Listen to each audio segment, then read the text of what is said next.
அஸ்ஸலாமு அலைக்கும். எல்லாத்துக்கும் காலை வணக்கம். வாங்க, இன்றைக்கி எங்கள் வீட்டில் என்ன நாஷ்டா தெரியுமா? சேமியா உப்புமா. ரொம்ப வருஷத்துக்கு அப்புறம், கிட்டத்தட்ட எத்தனையோ ஒரு வருஷத்துக்கு மேலே ஆகுது நான் சேமியா உப்புமா செய்து. வாங்க, சேமியா உப்புமா சாப்பிடுவோம். பாருங்க, சேமியா உப்புமா. இந்த சேமியாவுக்கு நான் ஒரு உருளைக்கிழங்கு, ஒரு சின்ன வெங்காயம் போட்டிருக்கேன்.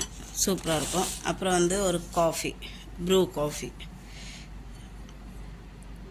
நான் சாப்பிட்டு பார்த்து சொல்கிறேன் உங்களுக்கு.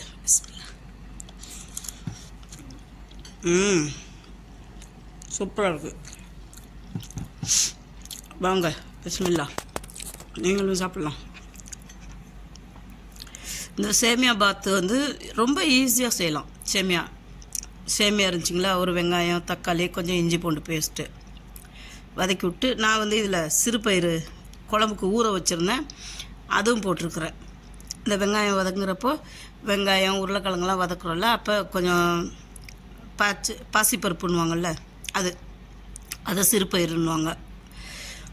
அதையும் போட்டு நல்லா கொஞ்சம் வதக்கி விட்டுட்டு, நமக்கு இது எவ்வளோ சேமியா போடுறோமோ அதுக்கு தகுந்த மாதிரி தண்ணி ஊற்றி கொதிக்க வச்சுட்டு, அப்புறமா இந்த சேமியாவை போட்டு கிண்டி, நம்ம சோறு எப்படி தம்மு போடுறோமோ அதே மாதிரி தம்மு போடணும்.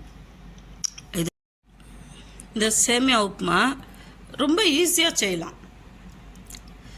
சேமியா உப்புமா உங்கள் வீட்டில் என்ன காய் இருக்கோ அதை வச்சு நம்ம உப்புமா மாதிரி தான் தாளிச்சு விட்டுறலாம். இதுக்கு என்ன வேணாலும் பேர் வைக்கலாம். சேமியா பாத் வைக்கலாம், சேமியா ஃப்ரைட் ரைஸ் மாதிரி வைக்கலாம்.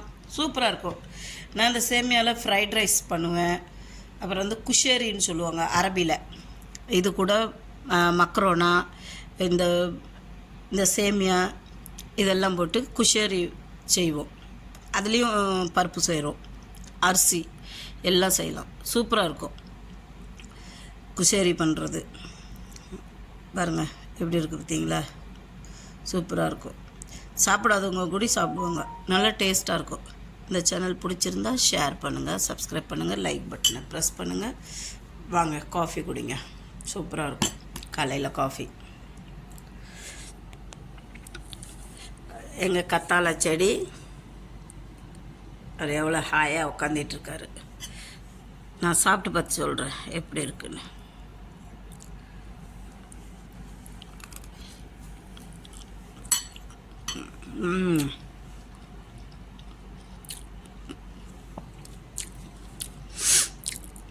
சூப்பராக இருக்குது. நானே சாப்பிட்டு சொல்கிறேன்னு நினைக்காதீங்க, செம்மையாக இருக்குது. நீங்களும் உங்கள் வீட்டில் சேமியா இருந்துச்சுன்னா, ஒரு வெங்காயம், ஒரு உருளைக்கிழங்கு, ஒரு தக்காளி போட்டு எல்லாம் கொஞ்சம் எண்ணெய் விட்டு வதக்கி விட்டுட்டு, நம்ம எந்த அளவுக்கு சேமியா எடுக்கிறோமோ அந்த அளவுக்கு தண்ணியை எடுத்துட்டு, ஏன்னா இது ரவை மாதிரி தண்ணி இழுக்கும். அதனால் எந்த அளவுக்கு நீங்கள் ஒரு பேக்கெட் எடுத்துருக்கீங்களா, அப்போ ஒரு பேக்கெட்டுக்கு 2 கிளாஸ் கணக்கு தண்ணி. அப்போ அது மாதிரி செஞ்சு காலையில் நாஸ்டாக்கு போயிடும். இது மாதிரி செஞ்சு சாப்பிடுங்க. செம்மையாக டேஸ்ட்டாக இருக்கும். இதில் பிரியாணி வைக்கலாம். சேமியா பிரியாணி இன்னும் ரொம்ப டேஸ்ட்டாக இருக்கும். பிரியாணியும் இன்ஷா அல்லாஹ் அது ஒரு நாளைக்கு நான் செய்து காட்டுறேன். வாங்க சாப்பிட்லாம். இதுக்கு என்ன இன்னும் கம்மியாக இருக்குன்னா, கொஞ்சம் மிளகுத்தூள், பெப்பர் கொஞ்சம் தூக்கலாக இருந்துச்சா சூப்பராக இருக்கும். ஓகே, இந்த சேனல் பிடிச்சிருந்தா ஷேர் பண்ணுங்கள், சப்ஸ்கிரைப் பண்ணுங்கள், லைக் பட்டனை ப்ரெஸ் பண்ணுங்கள். மறந்துடாதீங்க, மிக்சிங் சேனல். பிஸ்மில்லா.